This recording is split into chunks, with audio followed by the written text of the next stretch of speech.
आज आप सभी स्टूडेंट कॉम्प्लेक्स कंपाउंड चैप्टर के अंतर्गत एक ऐसा टॉपिक पढ़ने जा रहे हैं जिसके माध्यम से आप किसी भी कॉम्प्लेक्स कंपाउंड के नेम से फॉर्मूला को अच्छी तरह से लिख पाएंगे, बिना कुछ अलग एक्स्ट्रा टेंशन के। आप एकदम सिंप्लीफाइड फॉर्म में लिख भी सकेंगे और किसी को समझा भी सकेंगे। इस ढंग से आपको ये जो फॉर्मूला लिखने का रूल है वो हम आपके सामने एक्सप्लेन करने जा रहे हैं। आज का जो समझाने का जो पैटर्न है हमारा वो प्रॉब्लम बेस्ड है, मतलब प्रॉब्लम के माध्यम से इसके सारे स्टेप्स को, रूल को हम समझा पाएंगे, आपके सामने एक एक करके रख पाएंगे। ध्यान देंगे आप सभी स्टूडेंट। देखिए, तो यहां पर rules for writing the formula of the complex compound आप पढ़ने जा रहे हैं। यहां पर एक आईयूपीएसी रूल के आधार पर आपके बुक में एक बहुत ही इंपॉर्टेंट क्वेश्चन है, right the chemical formula of the following complex compound on the basis of IUPAC rule. तो यहां पर इन सभी कंपाउंड का नाम लिखने के लिए हम लोग कुछ रूल का फॉलो करेंगे। एक साथ 3 कंपाउंड को हम देखेंगे और सभी रूल को धीरे धीरे माइंड में अपने सेट करेंगे। सबसे पहले क्या करेंगे, इस कंपाउंड के नेम को पढ़कर सेंट्रल मेटालिक एटम के बारे में पता लगाएंगे। पढ़ रहे हैं टेट्राहाइड्रोक्सोजिंकेट, कौन सा सेंट्रल मेटालिक एटम है? जिंक। इसमें हेक्साएमीन प्लेटिनम, इसमें टेट्राब्रोमिडो क्यूपरेट। तो सभी स्टूडेंट को इतना पता चल गया कि इसमें सेंट्रल मेटालिक एटम जो है, सेंट्रल मेटालिक एटम जो है वो है जिंक। तो यहां पर आप ध्यान देंगे कि सबसे पहला स्टेप कहता है कि first of all right the central metallic atom in coordination sphere. Coordination sphere का अगर आप नाम लिखने जा रहे हैं तो सबसे पहले आपको सेंट्रल मेटालिक एटम को लिखना है। तो सेंट्रल मेटालिक एटम जिंक है, तो जिंक हमने लिख दिया। अब आगे जो लिगेंड्स आएंगे, तो यहां पर देखिए सेंट्रल मेटालिक एटम कौन आया है? प्लेटिनम, तो हमने प्लेटिनम लिख दिया। यहां पर देखिए कौन आया? कॉपर, तो हमने कॉपर लिख दिया। अब उसके बाद क्या कर रहा है? अब कह रहा है कि जो लिगेंड्स हैं उनके नेम को मतलब कि अल्फाबेटिकल ऑर्डर में अरेंज करना है। लिगेंड्स के नेम को अल्फाबेटिकल ऑर्डर में अरेंज करना है। और ये चीज ध्यान देना है कि अगर पॉलीडेंटेट लिगेंड है तो उसके साथ भी सेम रूल फॉलो होगा।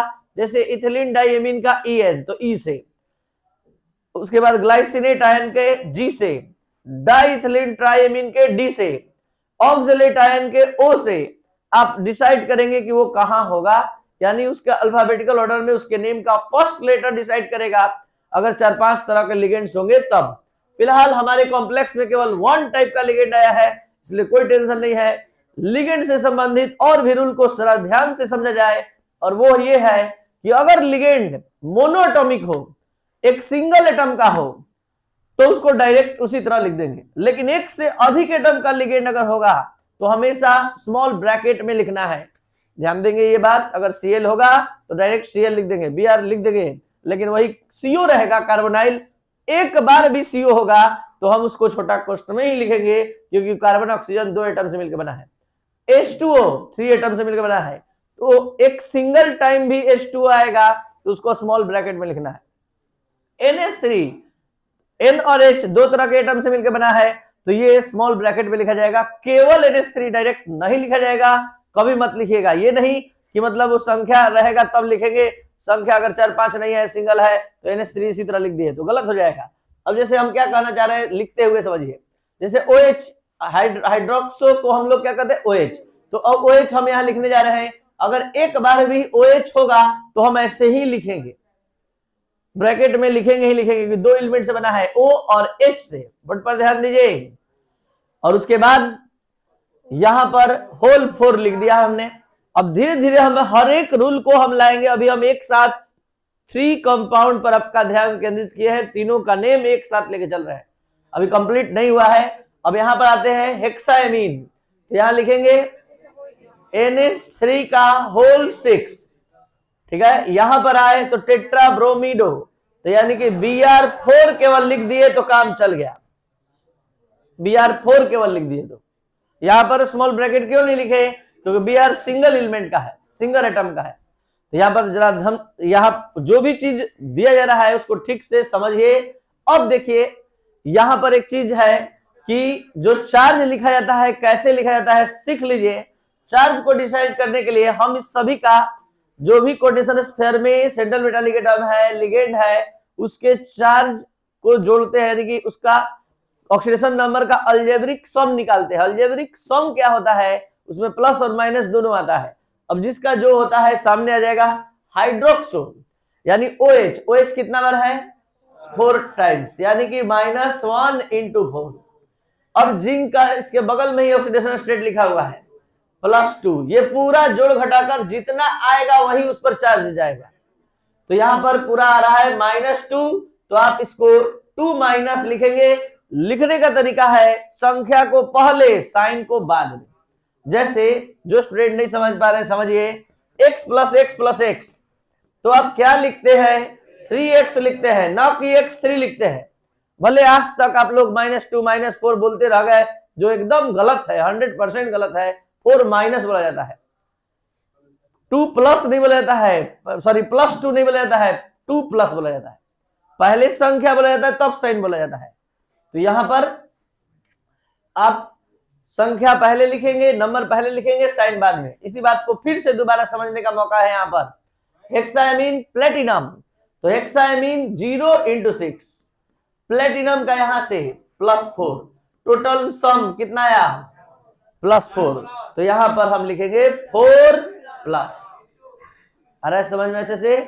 अब आइए यहां टेट्राब्रोमिडो क्यूप्रेट, तो टेट्राब्रोमिडो ब्रोमीन पर -1, Cl पर -1 होता है, इंटू 4 प्लस कॉपर।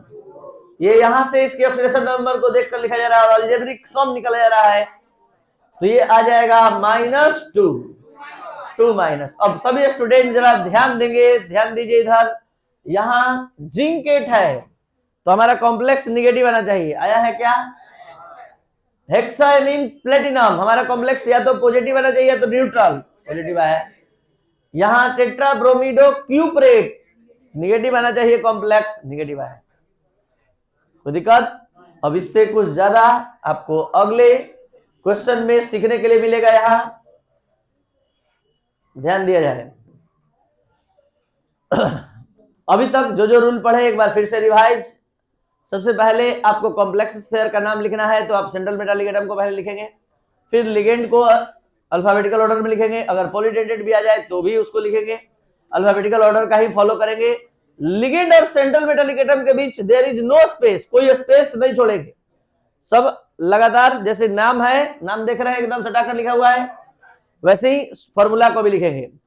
एक चीज और, जो स्क्वायर ब्रैकेट के ऊपर चार्ज को लिखना है तो नंबर को पहले लिखना है, साइन को बाद में।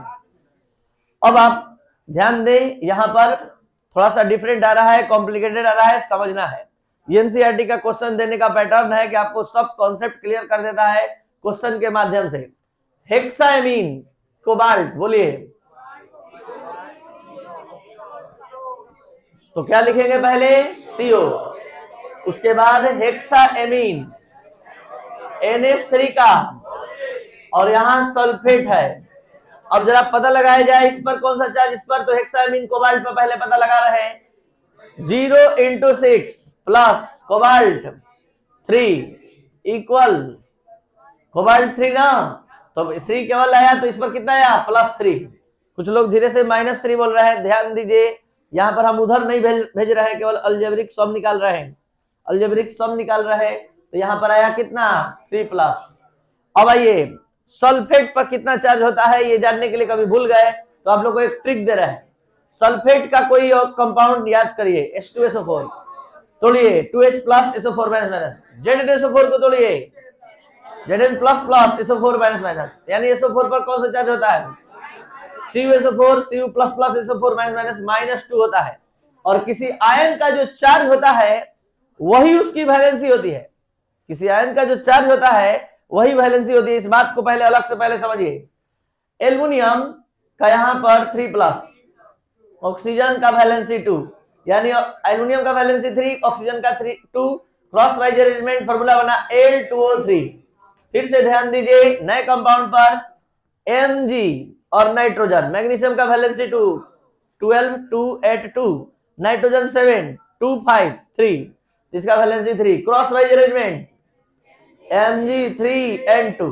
तो हमारा कहने का मतलब जो चार्ज होता है आयन पर वही उसकी वैलेंसी को इंडिकेट करता है।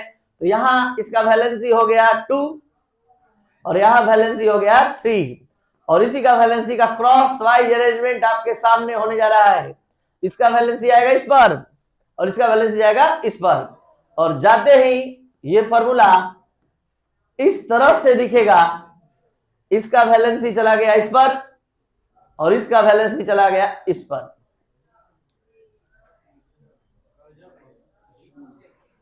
कोई दिक्कत नहीं? चलिए ध्यान दिया जाए आगे। यहां फिर से आ रहा है दोबारा सीखने को, लास्ट बार मौका मिलेगा आपको यहां सीखने के लिए वही चीज दोबारा, लेकिन ये आसान क्वेश्चन है, जल्दी से इसको बताया जाए। प्लेटिनम Pt, डाईएमीन NH3 का होल ट्वाइस, डाईक्लोरो। इसको देखिए हमने स्क्वायर स्मॉल ब्रैकेट में लिखा, क्यों? क्योंकि एक से अधिक एटम का है, और उसके बाद स्क्वायर ब्रैकेट क्लोज। पता लगाया जाए स्क्वायर ब्रैकेट के बाहर क्या होगा। डाईएमीन 0 × 2, डाईक्लोरो -1 × 2, प्लेटिनम बगल में लिखा हुआ है 2 इक्वल +2 - 2, सब कोई चार्ज नहीं होगा। यही कारण है प्लेटिनम लिखा हुआ है, प्लेटिनेट नहीं है, नेगेटिव चार्ज नहीं बचा है। अब यहां सीखिए पोटेशियम, पोटेशियम टेट्रासाइनोनिकलेट, निकेल Cn का होल 4। पता लगाया जाए चार्ज, टेट्रासाइनो -1 × 4, निकलेट निकेल +2, कितना आया? टोटल अलजेब्रिक सम -2, यानी 2 माइनस। और आप सभी स्टूडेंट जानते हैं पोटेशियम 192881, इसका वैलेंसी 1 और इसका वैलेंसी 2, इसका वैलेंसी 2, इसका valency 1, cross wise arrangement. Cross wise arrangement होने के बाद ये क्या हो जाएगा? K2 और ये 1। अब एक बार शुरू से अंत तक फिर से कोऑर्डिनेशन स्फीयर में सबसे पहले सेंट्रल मेटालिक एटम को लिखते हैं, उसके बाद जो लिगेंड्स है उसके नेम, उसके फॉर्मूला को अल्फाबेटिकल ऑर्डर का ध्यान देते हुए लिखते हैं। उसके चार्ज को ध्यान नहीं देना है, उसके चार्ज को ध्यान में रखते हुए नहीं लिखना है। उसके बाद अगर मल्टी डेंटेड लिगेंड हो, पॉली डेंटेड लिगेंड हो, उसके लिए भी उसके संक्षिप्त रूप का, शॉर्ट फॉर्म का फर्स्ट लेटर से डिसाइड होगा कि वो कहां रहेगा। ठीक है, अल्फाबेटिकल ऑर्डर से ही उसका भी डिसीजन होता है। कोऑर्डिनेशन स्फीयर में सेंट्रल मेटालिक एटम और लिगेंड्स के बीच कोई स्पेस नहीं होना चाहिए, और अगर इस पर चार्ज है तो इसके चार्ज को स्क्वायर ब्रैकेट के बाहर ऊपर राइट साइड में, जिसको कंप्यूटर के भाषा में सुपरस्क्रिप्ट बोला जाता है, सुपरस्क्रिप्ट इसको बोलते हैं। यहां जो लिख रहे हैं और नीचे जो लिखते हैं वो सब स्क्रिप्ट होता है। तो सुपरस्क्रिप्ट के फॉर्म में लिखते हैं जिसमें संख्या को, नंबर बिफोर साइन, यानी कि संख्या को साइन से पहले लिखते हैं। तो यहां पर चार्ज को पहले लिखना, संख्या को पहले लिखना है, चार्ज को बाद में। और उसके बाद आपको बताया गया कि अगर कोई काउंटर आयन हो, जैसे इसका काउंटर आयन है, तो काउंटर आयन हो तो दोनों को ध्यान में देखते हुए चार्ज को कंप्लीटली बैलेंस कर दे। आपको पता होना चाहिए ये काउंटर आयन जो आया है पोटेशियम, इसमें आया है सल्फेट, इसके चार्ज को बैलेंस करने के लिए। जैसे आप अभी यहां देखे हैं कि इसका 3+ चार्ज था, तो 3 दूनी कितना हुआ? 6+, और आपने खुद बोला है कि इसका -2 होता है, तो -2 × 3 कितना हुआ? 6- हो गया। तो 6 - 6+, यहां भी देख लीजिए पोटेशियम 2 आया है, 2+ और यहाँ 2- था, 2+ और 2-। तो ये कॉम्प्लेक्स स्फीयर का कोई काउंटर आयन आता है तो चार्ज को मतलब कि काउंटर बैलेंस करने के लिए आता है। तो इस तरह से आपका ये टॉपिक फिनिश हुआ।